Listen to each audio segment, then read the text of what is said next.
Amém. Vamos abrir a palavra de Deus em Mateus capítulo 2, meus irmãos. Mateus capítulo de número 2.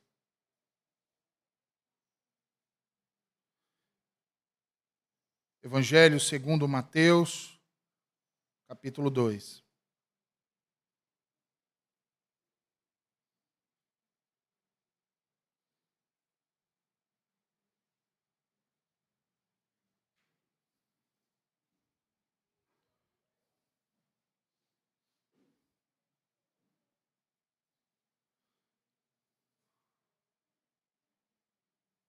Vamos fazer uma leitura do versículo 1 até o versículo 18. Mateus 2, versículos 1 ao 18, assim diz o Senhor. Tendo Jesus nascido em Belém da Judéia, em dias do rei Herodes, eis que vieram os magos do Oriente a Jerusalém e perguntavam: onde está o recém-nascido rei dos judeus? Porque vimos a sua estrela no Oriente e viemos para adorá-lo. Tendo ouvido isso, alarmou-se o rei Herodes e com ele toda a Jerusalém. Então, convocando todos os principais sacerdotes e escribas do povo, indagava deles onde o Cristo deveria nascer. Em Belém da Judéia, responderam eles, porque assim está escrito por intermédio do profeta: e tu, Belém, terra de Judá, não és de modo algum a menor entre as principais de Judá, porque de ti sairá o guia que há de apacentar o meu povo Israel. Com isto, Herodes, tendo chamado secretamente os magos, inquiriu deles com precisão quanto ao tempo em que a estrela aparecera. E enviando-os a Belém, disse-lhes: ide, informar-vos cuidadosamente a respeito do menino, e quando o tiverdes encontrado, avisai-me, para eu também ir adorá-lo. Depois de ouvirem o rei, partiram, e eis que a estrela que viram no oriente os precedia, até que, chegando, parou sobre onde estava o menino. E vendo eles a estrela, alegraram-se com grande e intenso júbilo. Entrando na casa, viram o menino com Maria, sua mãe, e prostrando-se, o adoraram. E abrindo os seus tesouros, entregaram-lhe suas ofertas, ouro, incenso e mirra. Sendo por divina advertência prevenidos em sonho para não voltarem à presença de Herodes, regressaram por outro caminho à sua terra. Tendo eles partido, eis que apareceu um anjo do Senhor a José em sonho e disse: dispõe-te, toma o menino e sua mãe, foge para o Egito e permanece lá até que eu te avise, porque Herodes há de procurar o menino para o matar. Dispondo-se ele, tomou de noite o menino e sua mãe e partiu para o Egito. E lá ficou até a morte de Herodes, para que se cumprisse o que fora dito pelo Senhor por intermédio do profeta: do Egito chamei o meu filho. Vendo-se iludido pelos magos, enfureceu-se Herodes grandemente e mandou matar todos os meninos de Belém e de todos os seus arredores de 2 anos para baixo, conforme o tempo do qual com precisão se informara dos magos. Então se cumpriu o que fora dito por intermédio do profeta Jeremias. Ouviu-se um clamor em Ramá, pranto, choro e grande lamento. Era Raquel chorando por seus filhos e inconsolável, porque não mais existem. Mais uma vez, ouviu-se um clamor em Ramá, pranto, choro e grande lamento. Era Raquel chorando por seus filhos e inconsolável, porque não mais existem. Amém. Senhor bendito, a tua palavra foi lida e agora, Senhor Deus, será proclamada ao coração dos teus filhos, que aqui se reúnem nesta manhã. E como teu servo assim rogou a ti, Senhor, nos dá, Senhor, a riqueza da tua palavra aos nossos corações. Nos instrui para o louvor da tua glória. Em nome de Jesus, nós assim te oramos e já te agradecemos. Amém. Meus irmãos, no que consiste uma vida boa?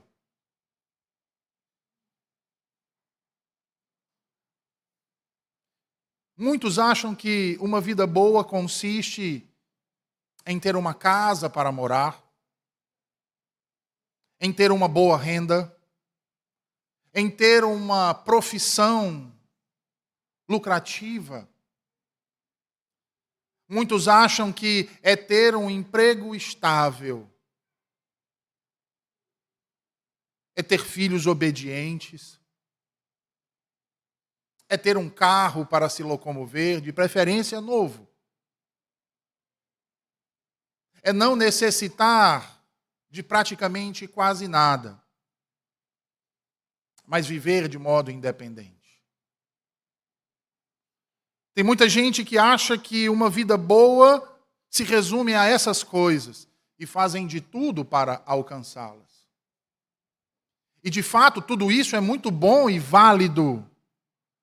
No entanto, que garantia temos de que ao termos essas coisas, de fato, temos uma vida boa? Nós acabamos de ler um texto que fala acerca do nascimento de nosso Salvador Jesus Cristo.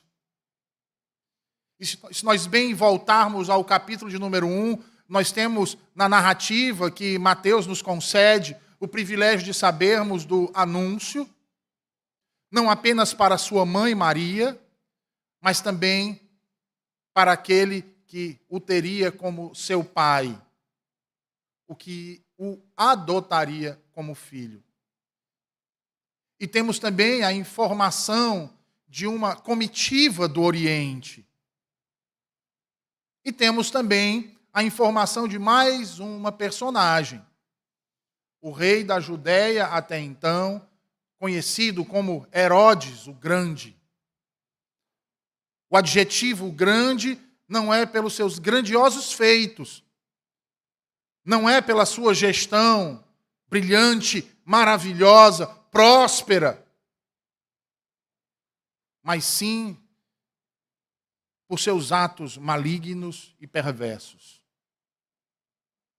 pela dureza e pelo rigor exacerbado com que tratava os seus então súditos. E é interessante porque fala a história de um homem, um certo carpinteiro chamado José, desposado de uma jovem virgem chamada Maria. E quão maravilhosas eram as expectativas e grandes as expectativas desse homem para com aquela jovem virgem. Estavam comprometidos. Faltava apenas a oficialização com aquela grande festa e então a conclusão no ato marital. Mas eis que no decorrer desse fato acontece algo sobrenatural. O Senhor acha graça em Maria. E o anjo do Senhor lhe aparece e lhe fala aquilo que Deus havia dito, que ela daria luz a um menino, ao Filho de Deus.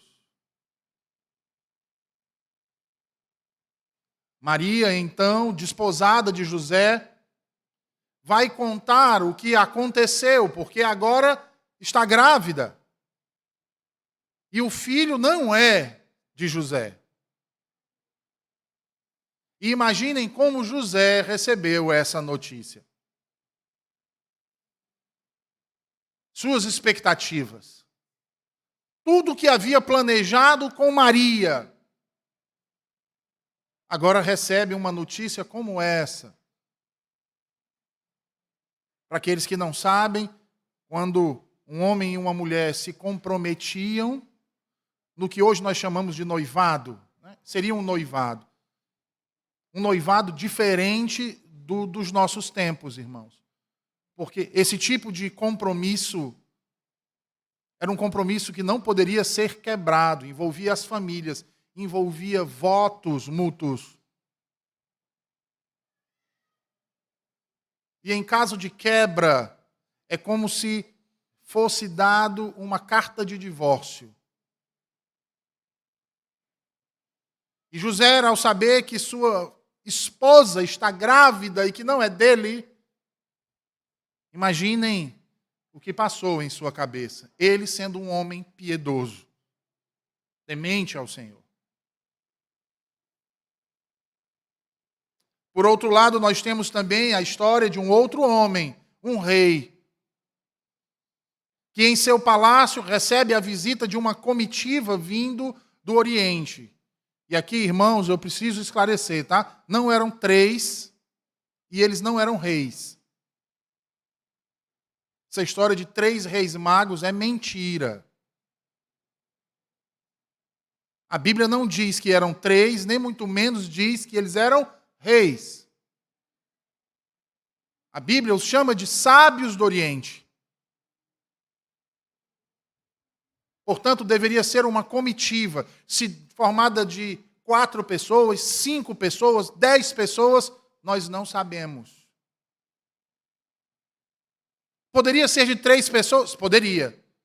Acho difícil uma comitiva viajar com apenas 3 pessoas. Mas é possível. E esses 3 sábios, o que era um costume no Oriente de observar os astros, para ver nas estrelas o nascimento de reis. E assim então, eles olham para os astros e, ao observar os astros, eles veem que um novo rei vai nascer. E provavelmente deveriam ter algum tipo de conhecimento daquilo que Isaías havia profetizado. E então eles se deslocam da sua terra e vão até a Judéia em busca desse rei. Vejam, eles não estão indo atrás de um Messias. Eles chegam para Herodes em busca do novo rei. E onde nascem os reis? Nos palácios. Por isso, eles vão até o palácio do rei Herodes. Mas chegando lá, não tem nenhuma criança nascida.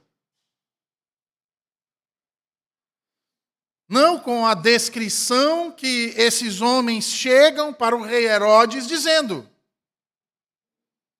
E aquilo inculca, então, o rei. E o rei manda chamar, então, seus sacerdotes.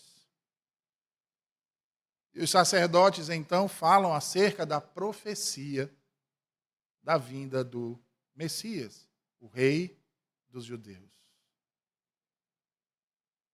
E perguntam onde, então, a Escritura diz que ele nasceria. Ora, ele nasceria em Belém. Seria essa a cidade. Então ele diz aos magos do Oriente, aos sábios do Oriente, ele diz, vão para Belém. As profecias dizem que esse menino vai nascer em Belém. E conforme vocês disseram, ele já nasceu. E se já nasceu, ao encontrarem ele, voltem para que eu também o honre. Preste homenagens a ele. Aqueles magos, então, saem do palácio de Herodes e vão até Belém, guiados por aquela estrela. E o texto nos diz que, ao entrarem na casa, viram o menino com Maria, sua mãe, e ali mesmo prostraram-se e o reverenciaram com as honras de um grande rei. Um grande rei, ofertando-lhe em ouro, incenso e mirra. Após isso, Mateus diz então que os magos, pela divina providência, são advertidos em sonho para não voltarem à presença de Herodes, e assim retornam imediatamente para as suas terras. Mas não apenas isso, vejam, irmãos,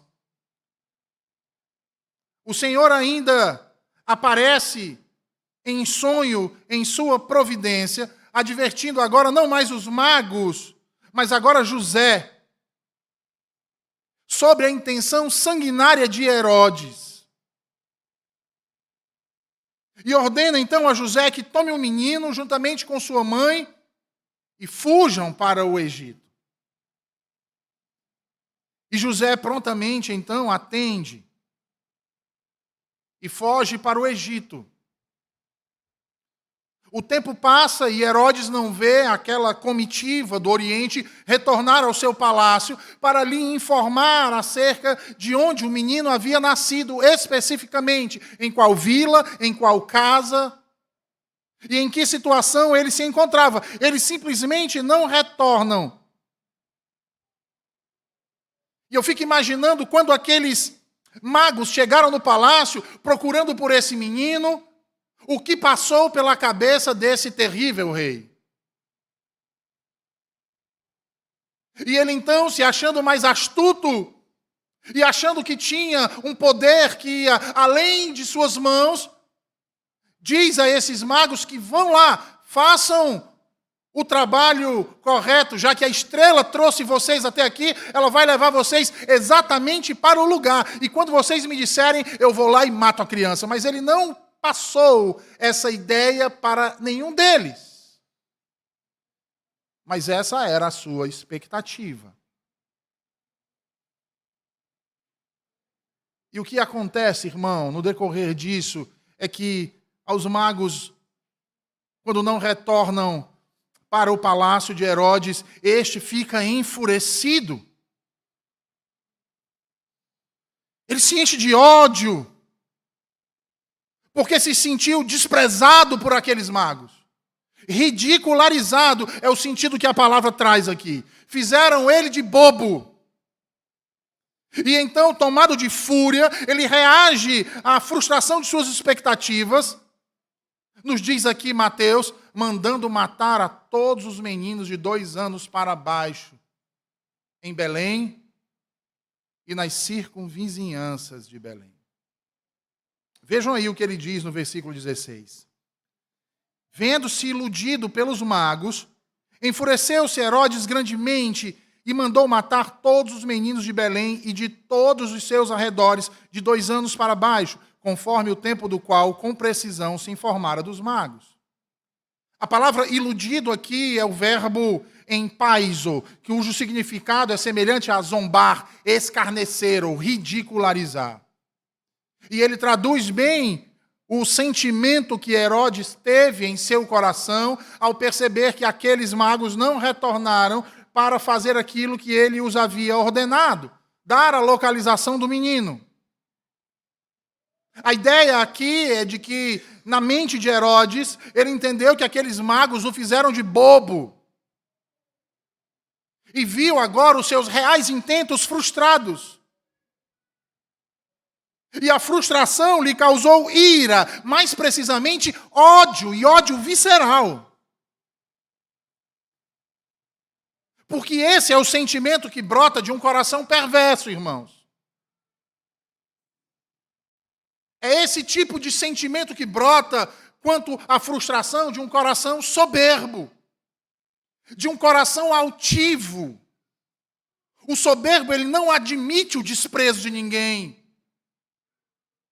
Até porque ele tem em conta que todos, exceto ele, são inferiores a ele. Ele não admite ser rejeitado. Muito menos admite que seus planos sejam frustrados. E como ele responde a isso, já que não tem poder algum, ele responde com a ira e com aquilo que está ao seu alcance. E isso nos mostra, irmãos, uma peculiaridade singular e que separa os filhos de Deus dos filhos do diabo. Sabe por que eu digo isso, irmãos? Porque a frustração é um sentimento que nós enfrentamos quando as nossas expectativas são quebradas e algo não sai como o esperado. E a Escritura até aqui, eu não sei se você percebeu, mas nos dá 2 exemplos de pessoas frustradas.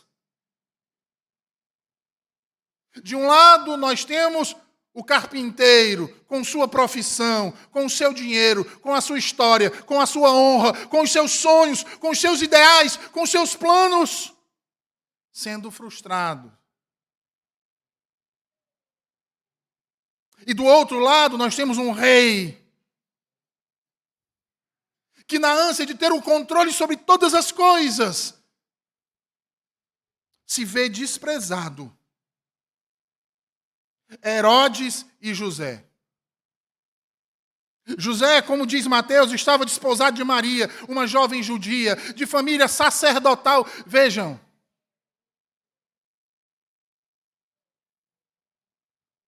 Mas que de repente tem suas expectativas frustradas. Porque a Virgem Maria está grávida de um filho que não é seu. Mas vejam como ele reage. Olha a reação de José. A punição para uma mulher desposada por adultério era a morte por apedrejamento, irmãos. Mas se essa fosse de uma família sacerdotal, sabe como é que era a morte? Despejavam chumbo derretido por sua garganta.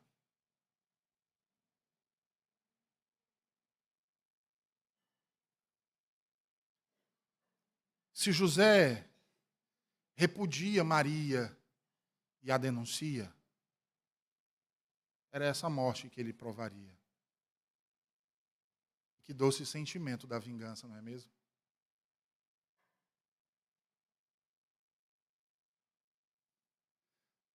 E certamente ele se sentiu frustrado. Certamente ele ficou irado com aquela informação. E a princípio não quis acreditar. Qual de nós acreditaria, irmãos?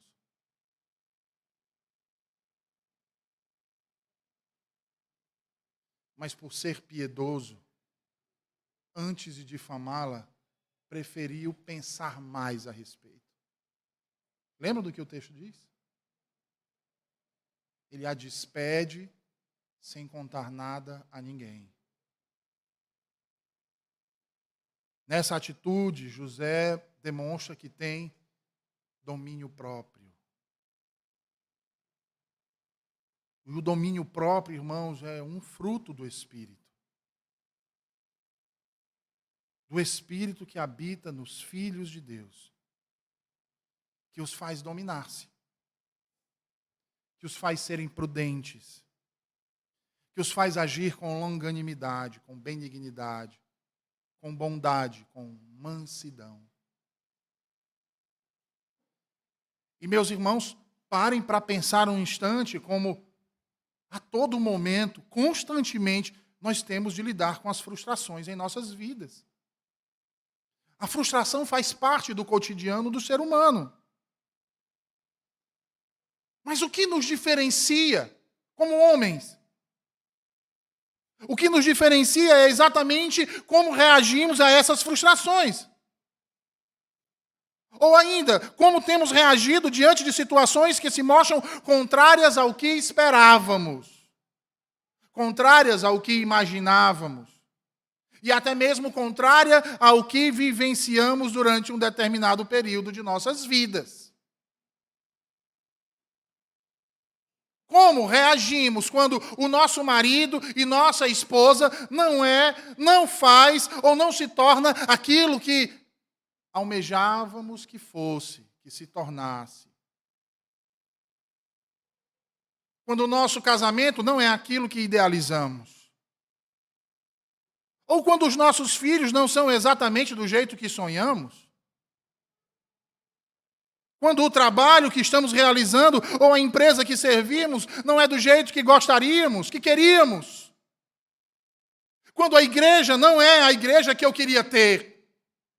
Quando as pessoas que estão caminhando comigo não são as pessoas que eu gostaria que estivessem juntas de mim nos piores momentos da minha vida, nos momentos de frustração que eu passo cotidianamente. O que fazemos, irmãos? Como reagimos diante de todas essas coisas? Como reagimos diante daquilo que frustra nossas expectativas, frustram os nossos desejos e abalam o nosso ego?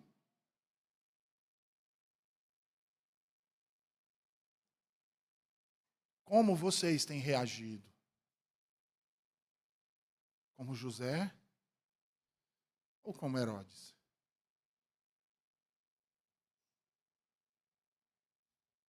a forma como você tem reagido às frustrações, responderá bem o Espírito que tem habitado em ti. E o exemplo de José e de Herodes vão mostrar o caminho que você deve seguir. Um certamente te levará à morte, o outro à vida. Um te levará à paz e ao contentamento, apesar das adversidades. Mas o outro te levará a um caminho de ódio, de amargura, de ressentimento. E, meus irmãos, quão terrível é um coração amargurado. E a Bíblia nos dá muitos exemplos de corações amargurados. E é impressionante o fim deles. Saul teve um coração amargurado assim, frustrado por Samuel. Absalão teve um coração assim, amargurado, frustrado por causa do seu pai, Davi. Aitofel,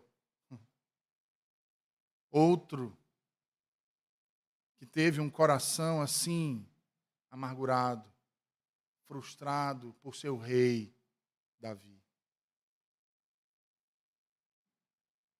E fora isso, esses têm muitos outros exemplos, irmãos, com o mesmo destino. O que dizer de Judas? Que frustrado vendeu o seu senhor e mestre por um punhado de moedas. E você? O que tem feito? O que ou quem tem te frustrado? Seu pai? Sua mãe? Seu filho? Sua filha? Seu trabalho? Seu chefe? Seus funcionários? Seu pastor? Sua igreja? E o que você tem feito com isso? Qual desses dois caminhos você tem tomado? Porque vejam, irmãos, não se trata do fator ira. Porque a ira em si não é algo pecaminoso. Mas a ira em si não é algo pecaminoso quando exercido de modo justo, pela motivação certa. E a ira, como a frustração, é uma realidade presente nas nossas vidas. Todos nós nos iramos em determinados momentos. Uns mais, outros menos. Mas a verdade é que todos nós nos iramos. Deus se ira. Aliás, de acordo com as Escrituras, Deus é a pessoa mais irada de todo o cosmos. Isaías dá testemunho disso. Em várias ocasiões ele diz que Deus, a sua ira não se aparta dele, quando ele olha principalmente para aquilo que é mal. Em Romanos, Paulo menciona a ira de Deus e seus efeitos por mais de 50 vezes.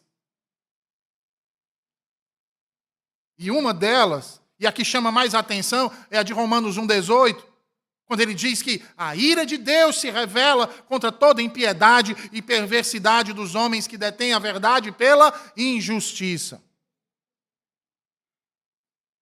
O apóstolo João chega a dizer que a ira de Deus permanece sobre todo aquele que não crê no Filho de Deus para alcançar misericórdia. E ainda que a ira esteve, está e permanecerá sobre sua cabeça.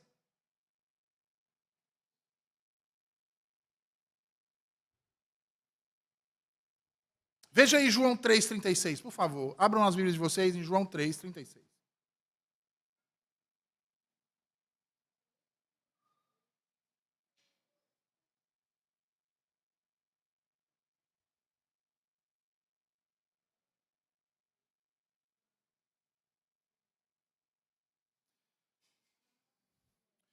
João 3,36, João diz assim: por isso, quem crê no Filho tem a vida eterna. O que todavia se mantém rebelde contra o Filho não verá a vida, mas sobre ele permanece a ira de Deus.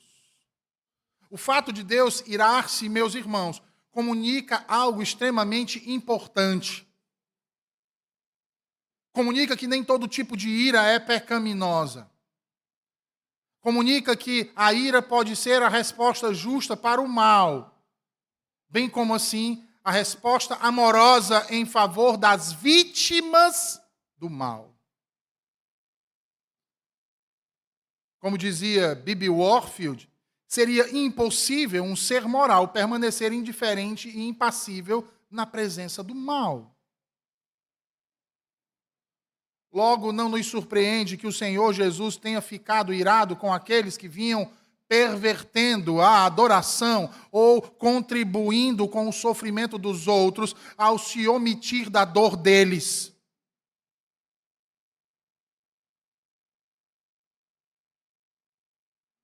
Marcos capítulo 3 e versículo 5. Marcos diz: olhando-os ao redor, indignado, a palavra aqui, arges, é irado. E conduído com a dureza do seu coração, disse ao homem: estende a mão, estendeu-a, e a mão lhe foi restaurada. Enquanto Jesus está operando sinais, prodígios e maravilhas, alguns ali o estavam julgando, indignado, porque Jesus não estava agindo segundo os preceitos deles. Segundo a lei deles, segundo a interpretação deles. E ao invés de se alegrar pelo bem que estava sendo feito ao outro, se indignavam com Jesus. Iravam-se pecaminosamente.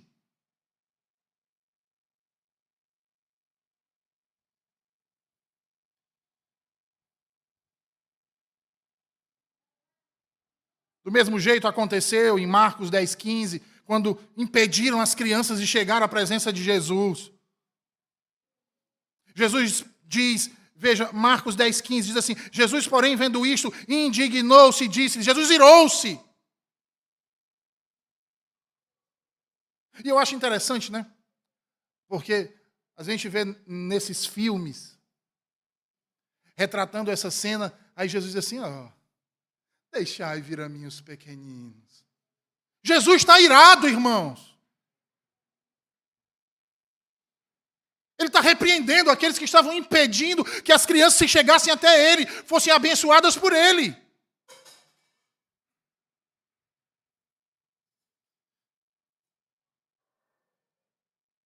Ele está sendo firme aqui. É como se em nossos dias ele dissesse: não façam isso, rapaz. Deixem vir a mim os pequeninos. Não os embaraceis. Não atrapalhem. Porque dos tais é o reino de Deus. E aí ele continua, ele diz: em verdade eu vos digo, quem não receber o reino de Deus como uma criança, de maneira nenhuma entrará nele. No entanto, irmãos, a ira de Deus nunca é por capricho. Capricho, dengo, manha, birra, bico. Sabe aquela criança mimada? Diz assim: eu quero aquele brinquedo, e aquele brinquedo. Aí se taca no chão, se bate, grita. Não, a ira de Deus não é assim. Como de muitos nós é, não é verdade?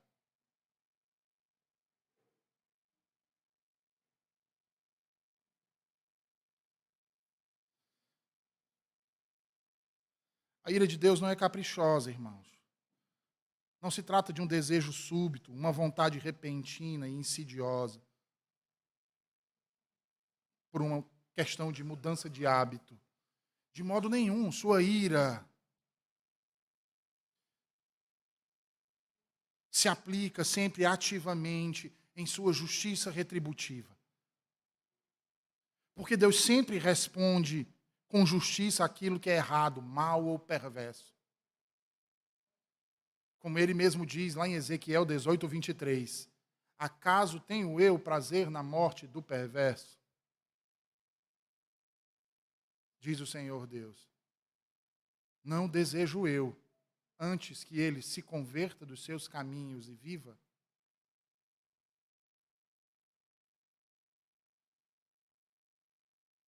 Mas parece que nós queremos ser melhores do que Deus, não é verdade? Na nossa ira. Ou a gente mata o outro, ou então não adianta. Ou a gente aniquila, extirpa, humilha, porque tem que ser igualzinho a gente quer que seja. Porque se não for, eu não posso me frustrar. Então, assim como Herodes, na dúvida, mata logo tudo. Extermina com todos. Sem piedade.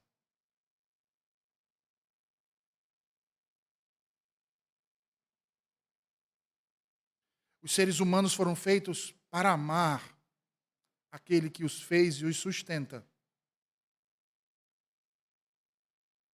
Parafraseando o apóstolo Paulo em Romanos 2, cuja riqueza da bondade, tolerância e longanimidade todos experimentaram. Porém, o coração dissoluto dos homens que se desviam de Deus são como aqueles que Ezequiel fala no capítulo 6. Prostitutos diante de falsos deuses.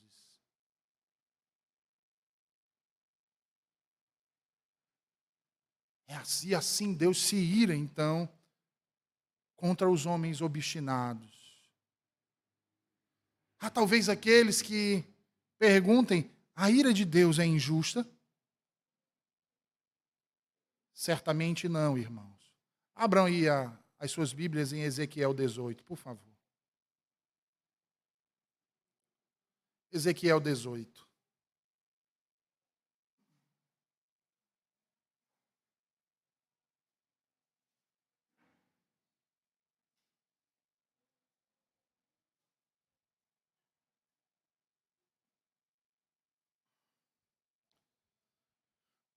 Ezequiel 18, versículos 29 e 30. Perdão, 29 até o 32. No entanto, diz a casa de Israel, o caminho do Senhor não é direito. Deus então responde, não são os meus caminhos direitos, ó casa de Israel? E não são os vossos caminhos tortuosos? Portanto, eu vos julgarei, a cada um segundo os seus caminhos, ó casa de Israel, diz o Senhor Deus. Convertei-vos e desviai-vos de todas as vossas transgressões, e a iniquidade não vos servirá de tropeço. Lançai de vós todas as vossas transgressões com que transgredistes, e criai em vós coração novo e espírito novo. Pois por que morreríeis, ó casa de Israel? Porque não tenho prazer na morte de ninguém, diz o Senhor Deus. Portanto, convertei-vos e vivei.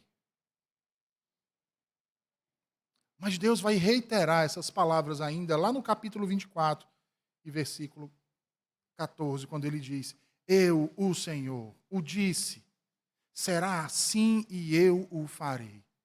Não tornarei atrás, não pouparei, nem me arrependerei. Segundo os teus caminhos e segundo os teus feitos, serás julgada, diz o Senhor Deus. Meus irmãos, os feitos dos homens que suscitam a ira de Deus são aqueles chamados de capitais. A traição, a covardia, a rebeldia, a mentira, a blasfêmia, a fofoca.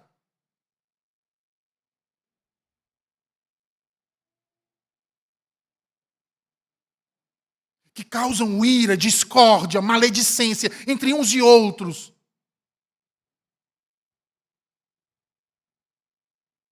A pessoa vive a observar os erros dos outros e não olha para os seus próprios erros. Está preocupado em fazer os outros santos e puros, quando ele mesmo é um terrível bode velho.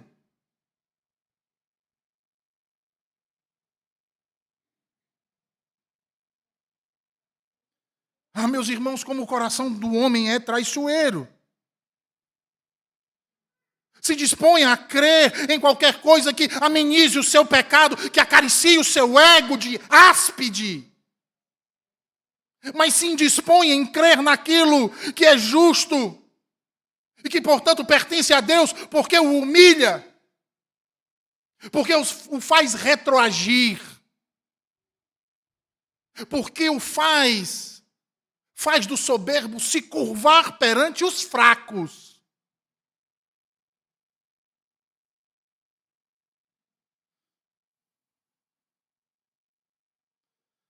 Os seres humanos foram criados para ouvir a voz de Deus e tratar os outros, seus semelhantes, com amor. No entanto, o coração dos homens se converteu em pedra. E como somos teimosos, irmãos.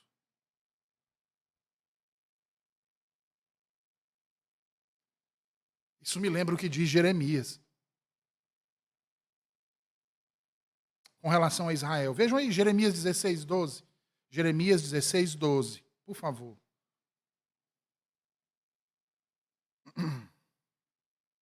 Jeremias 16, 12.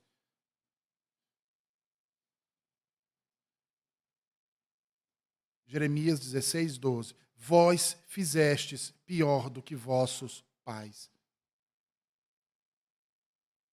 Vou repetir. Vós fizestes pior do que vossos pais. E Deus continua a falar. Pois eis que cada um de vós anda segundo a dureza do seu coração maligno.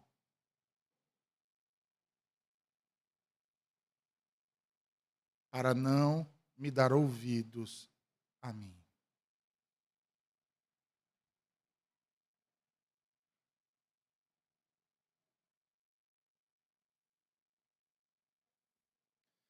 Deus não seria bom se ele de fato não se irasse contra o mal. E o fato é que ele se ira contra toda impiedade, contra toda injustiça e toda forma de pecado. Isso não pode ser diferente, porque o seu caráter é bom, justo e compassivo. Na verdade, ele é o mais justo e compassível ser. Aquele que mais ama em todas as Escrituras. E sabe como ele expressa isso? Na pessoa de seu filho. É nele que ele expressa a plenitude do seu amor. Sabe, irmãos, nós muitas vezes deixamos de enxergar essa realidade de como a ira e o amor de Deus são coerentes entre si, como genuínas expressões de sua bondade e de sua glória. Os dois operam juntos. Quantas vezes o Senhor Jesus não foi consumido pela ira diante das injustiças que encontrou em sua carreira aqui na terra? Da mesma forma que quantas vezes não se comoveu em piedade pela miséria de muitos. Parafraseando mais uma vez B.B. Warfield, ele diz: sua verdadeira misericórdia procedia do conjunto dessas emoções, de uma maneira que não se pode entender o amor de Deus sem que antes se entenda a sua ira. É porque ele ama que ele se ira contra o mal. No entanto, não foi contra o mal que Herodes se irou. Não foi contra os inimigos de Israel que Herodes se irou. Foi contra o seu próprio povo. Por que ele se irou? Por causa do seu ego, do seu status, da coroa que estava sobre a sua cabeça e do trono no qual se assentava. E ele se irou de um modo tão intenso e pecaminoso que vejam no que isso culminou. Ensandecido pela fúria, ordenou aos seus soldados que executassem cada criança de Belém e circunvizinhança, irmãos. Crianças do sexo masculino de 2 anos para baixo. Por que 2 anos, né? Porque essa era a provável idade que se encontrava o Salvador Jesus. Uma idade entre 1 e 2 anos. Porque o termo 2 anos também se aplicava a crianças nessa linha intermediária. Eis então as boas-vindas ao Salvador dele e do mundo. Eis as boas-vindas de Herodes ao verdadeiro rei e senhor, não apenas da Judéia, mas de todo o mundo. Os magos do Oriente trouxeram honrarias para o grande rei. Mas o que Herodes apresentou a ele foi um banho de sangue. Os magos ofertaram ao rei ouro, incenso e mirra. Herodes lhe ofertou punhais, lanças, flechas e uma pilha de cadáveres de criancinhas.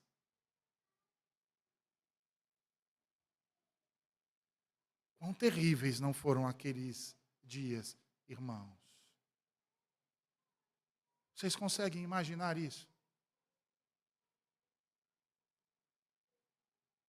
Voltem um pouco no tempo. Imaginem-se como judeus em Belém, nas suas casas, com seus filhos pequeninos. Vocês, mulheres, preparando o almoço, ou banhando seus filhos, ou cuidando da sua casa, as rotinas do seu dia a dia. Seu marido no campo, ou talvez consertando algo em sua casa. Quando de repente soldados armados com espadas e lanças entram na sua vila. As crianças estão brincando na rua. Eles as atropelam. Isso quando não as içam com suas lanças traspassando o seu peito, arremessando-as no chão.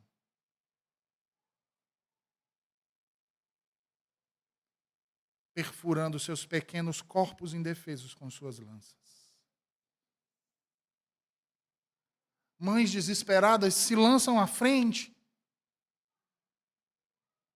com as armas que têm em seus corpos. Quantas não tiveram seus braços arrancados com a brutalidade das espadas? Quantas não se jogaram na frente das flechas para proteger seus pequeninos, a herança que o Senhor os havia dado? Quantos pais não foram mortos e mutilados? Quantos não tiveram que continuar suas vidas carregando na memória esse terrível dia? Você consegue imaginar? É por isso que Mateus narra isso atribuindo ao cumprimento de uma profecia lá de Jeremias 31:15. Vejam o que ele diz aí no versículo 18. Ouviu-se um clamor em Ramá, pranto, choro e grande lamento. Era Raquel chorando por seus filhos e inconsolável, porque não mais existem. Para que nós possamos entender essa citação, é necessário entendermos alguns termos que são utilizados aqui. O primeiro é Ramá. Essa é uma cidade que fica localizada entre os dois reinos de Israel, entre o reino do sul e o reino do norte. Essa cidade ficava a aproximadamente 5 quilômetros de Jerusalém. Era o local onde os conquistadores estrangeiros colocavam em ordem a multidão derrotada, reunindo-os para serem então deportados para as regiões mais longínquas, para serem vendidos como escravos. Logo, por causa de sua localização, Ramá, nós podemos dizer que ela representava os dois reinos ali unificados. Era como se fosse um ponto de interseção entre os dois reinos. O segundo termo que é curioso ele utilizar, já era curioso para Jeremias utilizar o nome de Raquel, é também curioso agora que Mateus suscite exatamente essa profecia que é dita por Jeremias como tendo se cumprido agora na morte dos pequenos belemitas. O termo Raquel, então, que é uma referência à segunda esposa de Jacó, e conforme as Escrituras, a esposa que ele mais amava, aquela que deu à luz a José, pai de Efraim e Manassés, e que, portanto, veja, servia de referência para representar Israel como um todo, como o reino das 10 tribos, às vezes também simplesmente chamado de Efraim. E já que também deu à luz a Benjamim, estava então habilitada a simbolizar também Judá, o reino das 2 tribos, de Judá e Benjamim. Logo, Jeremias usa metaforicamente a figura de Raquel em sua profecia, uma vez que ele a retrata como estando viva, mas em seu tempo ela já não estava mais viva. Mas é como se ela estivesse contemplando as multidões reunidas em Ramá para serem levadas ao cativeiro na Babilônia. Ela ouve os seus lamentos, até que ela mesma se põe a prantear. Ela geme amargamente. Porque, como nós sabemos, ela está sendo privada de seus filhos. Primeiro Israel e depois Judá. Justamente ela que tanto ansiou para ter filhos e que clamava ao Senhor, como podemos ver em Gênesis 30, dizendo: Senhor, dai-me filhos, senão vou morrer. No entanto, ela agora se vê como algum deles que estão mortos e vê seus outros filhos sendo levados para terras estranhas. Por isso, então, ela pranteia. E quão amargas são as suas lágrimas. Quão forte e duradouro o seu lamento. Roubaram-lhe aquilo que era mais precioso. Roubaram-lhe seus filhos. Mas o texto de Jeremias, meus irmãos, ao passo que fala da pungente dor de Raquel, nos fala também de esperança, de consolo, de restauração, porque precede o anúncio da nova aliança. Raquel tipifica o sofrimento causado pelo potencial maligno do pecado, que aprisiona, destrói os filhos de Israel. Mas ainda que aprisionados, mortos, ainda assim há esperança. Ainda que levados cativos a uma terra estranha, há esperança de vida, há esperança de perdão, há esperança de restauração. Por isso, então, o Senhor promete em seguida a sua profecia. Vejam aí Jeremias 31, versículos 16 e 17. Versículos 16 e 17, Jeremias 31. Jeremias diz assim: assim diz o Senhor, reprime a tua voz de choro e as lágrimas de teus olhos, porque há recompensa para as tuas obras, diz o Senhor. Pois os teus filhos voltarão da terra do inimigo.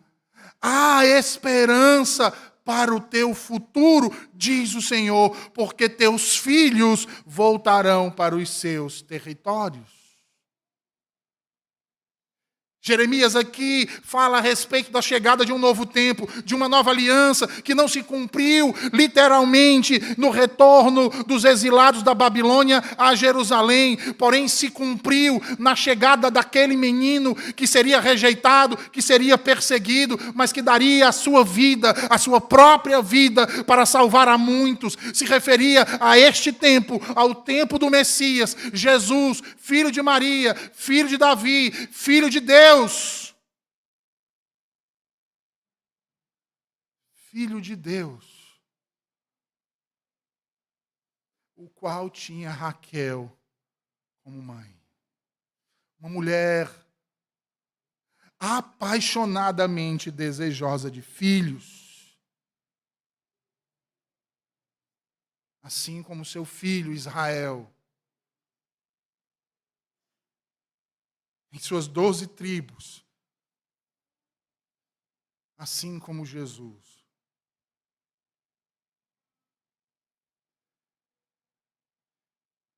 Em meio à dor, às lágrimas e aos prantos, Mateus diz que, a partir daquelas palavras de Jeremias, Deus diz às mães de Belém que as suas criancinhas retornarão. Porque chegou o tempo do perdão, o tempo da reconciliação, o tempo da nova vida. Elas verão seus filhos novamente. Cada lágrima derramada foi colhida e será enxugada. Aquelas criancinhas que foram tomadas tão brutalmente de seus braços retornarão um dia e virão alegremente ao encontro de cada uma daquelas mães, cujas lágrimas derramadas foram colhidas pelo bendito Salvador. Nenhuma delas foi em vão, porque Deus compadeceu-se de cada uma delas, ao dar o seu unigênito para pôr um fim ao seu sofrimento. Assim também ele fez com José.